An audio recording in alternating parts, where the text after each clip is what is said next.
The world of hip-hop recently took an astounding turn. Consider this. Jen Jones is incarcerated after being arrested for an explosive drug sale. There are now rumors that Camron, Harm's own Pink Panther, may be the next person being investigated. Yes, you heard correctly. Camron is being investigated. Fans are taken aback. Social media networks were ablaze with emotions as rumors turned into full-fledged headlines. With its dominion shattered, Camron's name appears in seal court records. Panic by a lawyer was captured on video. Is guilt by association a possibility here? Or is there anything more sinister simmering under the surface of the most renowned rap in Harlem? References. Federal officials are allegedly searching through old phone logs, bank information, and even private text threads in an attempt to find the smoking gun, according to those close to the Dipset inner circle. The family was split apart. Camron is being insisted upon by some naive, while some speculate that he has been keeping secrets for years. Not to mention the stakes on a personal level. Cam's standing, Dipset's future, and the means of subsistence for all Dynasty members. The drama is intense, the tension is genuine, and one issue is more pressing than ever. Is this Dipset's lowest moment yet?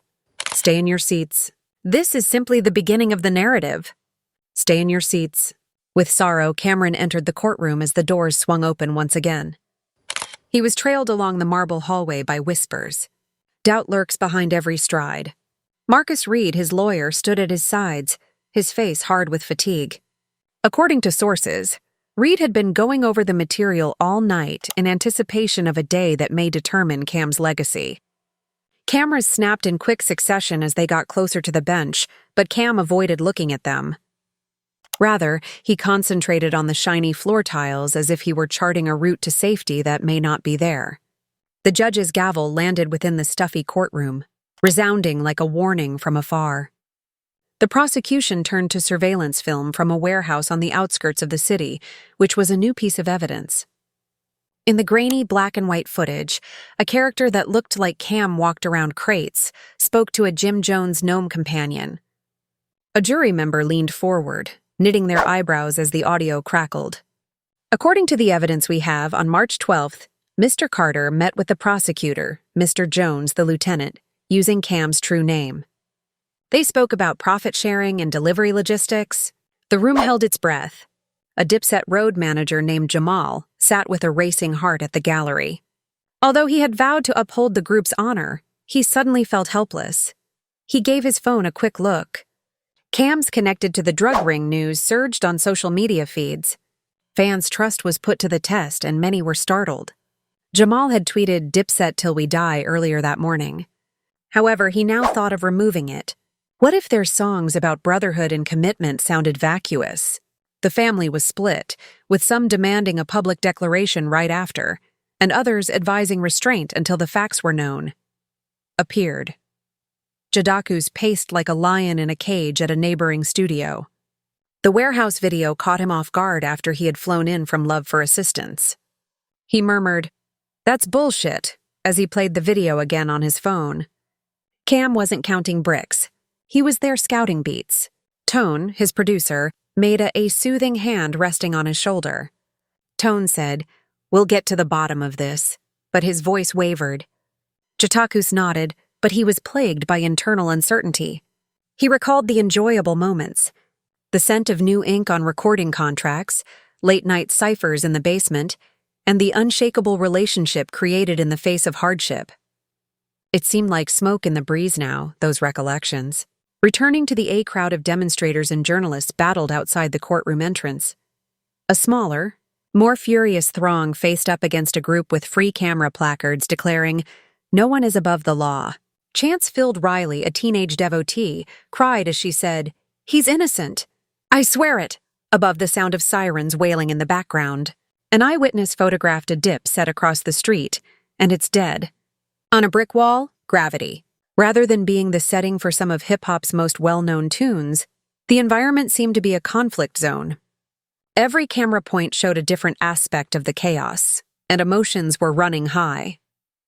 Meanwhile, agents gathered around a conference table covered with papers in the back of the field office. They pieced together what they anticipated would be an impenetrable case by tracking down phone conversations, money transactions, and email headers.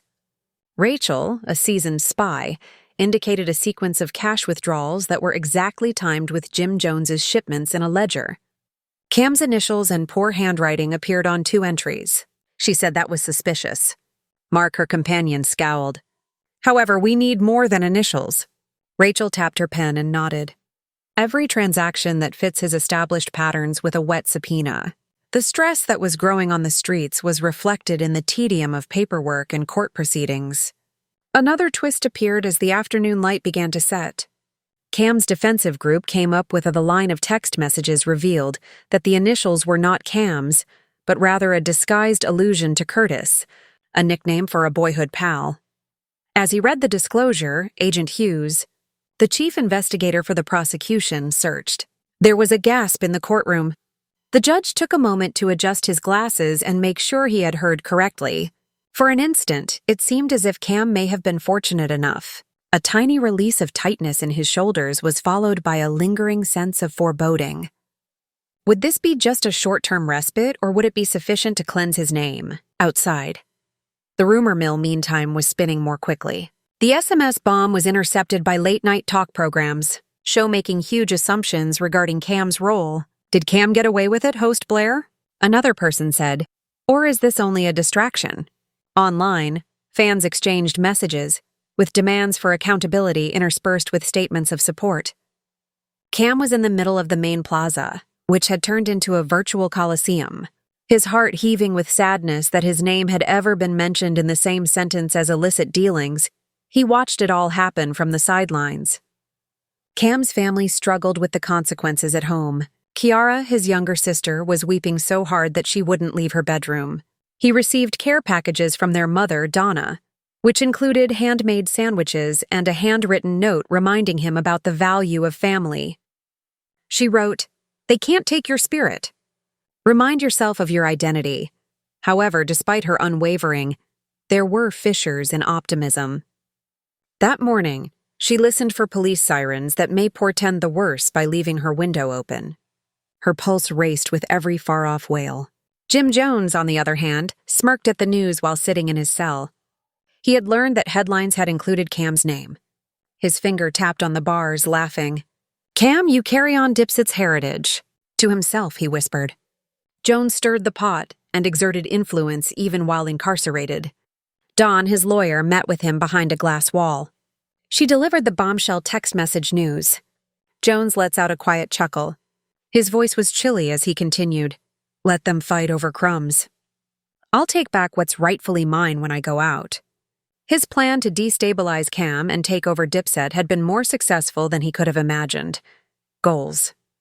Jules Santana, however, continued to be a wild card.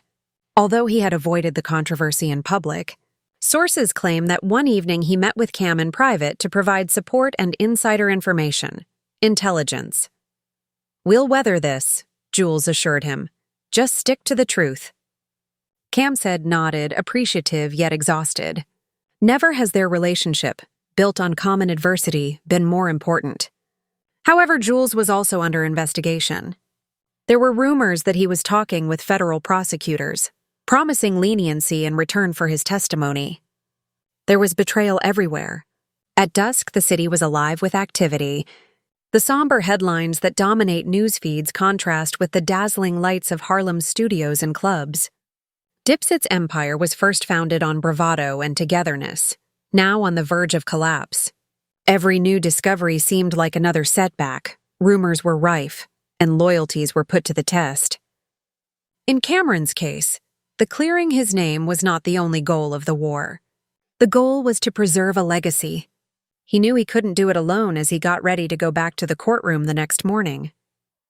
The decisions he made in the next days would determine Dipset's destiny and maybe his own. Cam secretly swears to fight back as the first part ends, as he stares at the courtroom ceiling. He took hold of his lawyer's hand and said, "I won't let them take everything from me." His vow echoed in the air, laying the groundwork for the next phase of a saga that had just started. The instant as Camron spoke those words, a fresh resolve enveloped him like armor. He was prepared to fight back, but he had tasted terror. The next witness was called as the door to the courtroom suddenly opened again. Marcus Slick Davis, a former Dipset roadie. Sweat beeping at his hairline, Slick walked to the stand, eyes flashing. He cleared his throat. He said, his voice quivering, "I carried dozens of packages for Jim Jones. However, I never saw Camron touching any of them." Prosecutors jumped in. "Could you clarify, Mr. Davis, why your logs indicate a drop-off close to Camron's studio?" Slick took a gulp. "I was doing out my duties. Jez, not people, made the drop-offs." The courtroom echoed with murmurs. With a glimmer of optimism in his eyes, Camron let out a deep breath.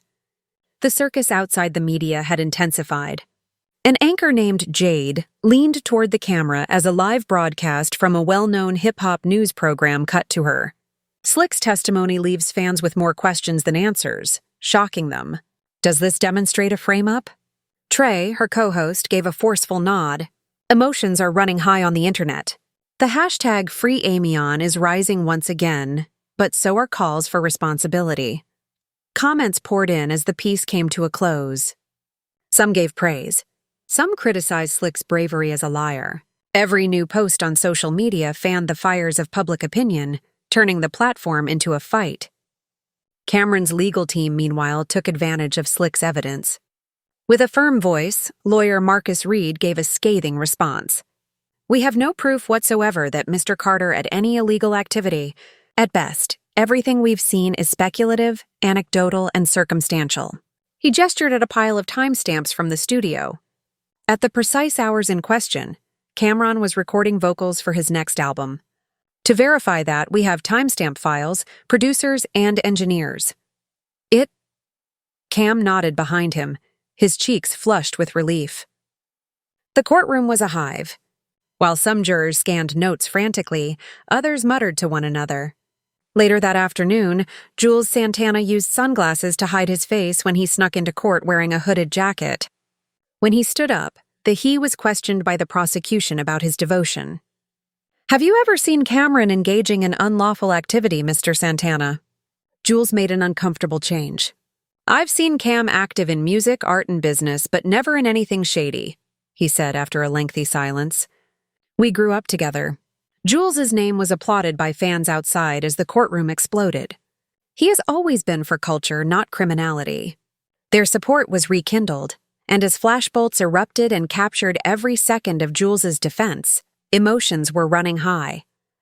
However, just when after a private investigator for the defense, Lindsay Cole, discovered surveillance tape from a luxury vehicle dealership where Camron met with the same Jim Jones lieutenant weeks before to the arrest, it seemed that Camron's reputation may be vindicated.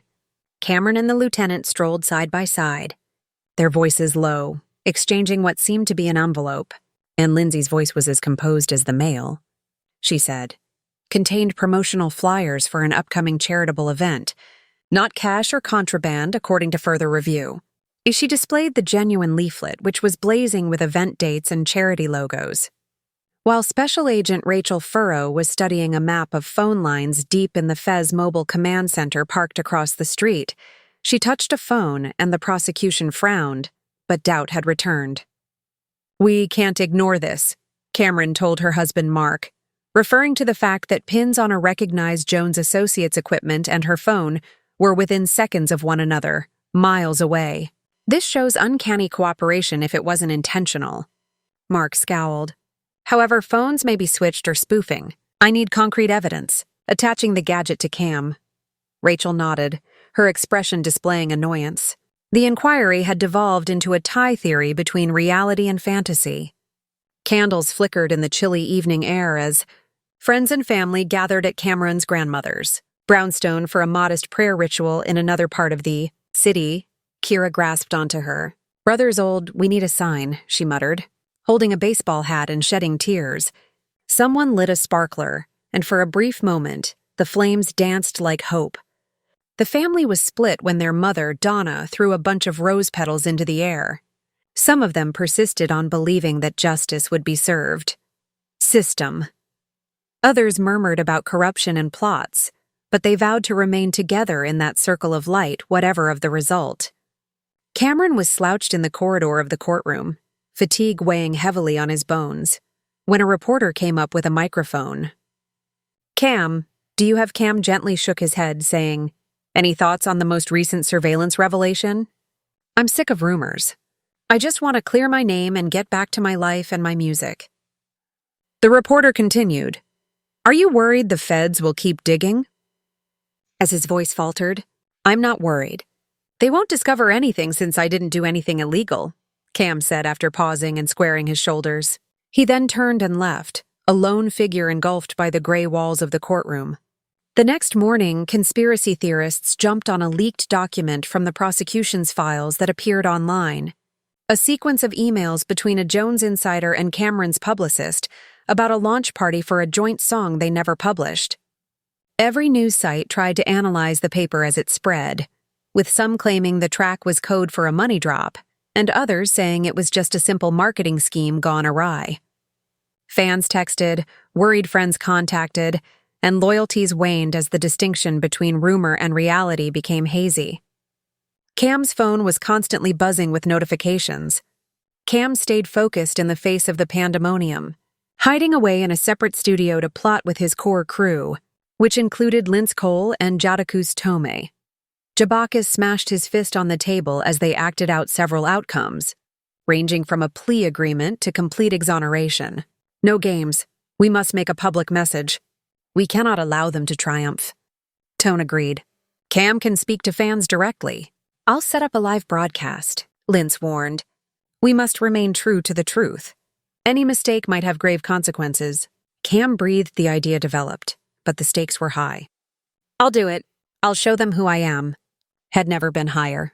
As the sun descended over Harlem, street paintings including old record covers and Dipset logos gleamed in the blood-orange sky. Dusk. Breakdancers whirled on cardboard squares.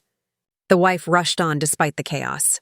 This was Camron's world, and suddenly it seemed as if it was being besieged, with vendors hawking to miles away and the distant pulse of late-night ciphers pulsing in alleys. However, a spirit of resiliency pervaded the air as the city's lights flickered on, and the people who constructed Dipset could defend it as well. As Part 2 comes to an end, the city's hip-hop pulse becomes quiet. Camron's live broadcast is about to start in a few hours, and every camera team is ready and every fan is tense. The path from whispers to headlines had brought them to this point, on the precipice of truth or destruction, and the story might change once again, or it may reinforce the argument for his innocence. The live broadcast started off with a quiet buzz of anticipation, setting the scene for Chapter 3, when secrets would be revealed, loyalties challenged, and Dipset's destiny dangled by a thread. On screen, Camron sat against the background of Heron Street art, his countenance determined but worn out, the shadows under his eyes revealing the tale of restless nights. With his hands clasped, he leaned forward and spoke directly to his admirers, saying, "I know rumors have run wild." Thousands of comments went past in real time, messages of encouragement, calm, "I'm here to correct the record." Tone kept an eye on the stream's technical cost, making sure there were no queries that were too rapid for him to understand. While behind the scenes, Jadakus walked off camera, checking his watch every few seconds. At home, Cam's grandma watched on her antique television set, praying every time Cam breathed, while Lince Cole sat with the written transcript of important moments, prepared to step in if necessary. With tears in her eyes and hope in her heart, Hira watched from her bed, holding a pillow. Cam went on to provide a detailed account of his alibi. He recognized the uncertainty around the warehouse film, clarifying that the meeting was for the logistics of a charity event, and provided studio records, producer affidavits, and timestamp video evidence showing him producing songs during the claimed drug drop dates. "This is real," he replied softly. "This is what I was doing." He even turned the poster on camera so that viewers could see the tiny print. Fans wrote, "We believe you," as emotions ran wild.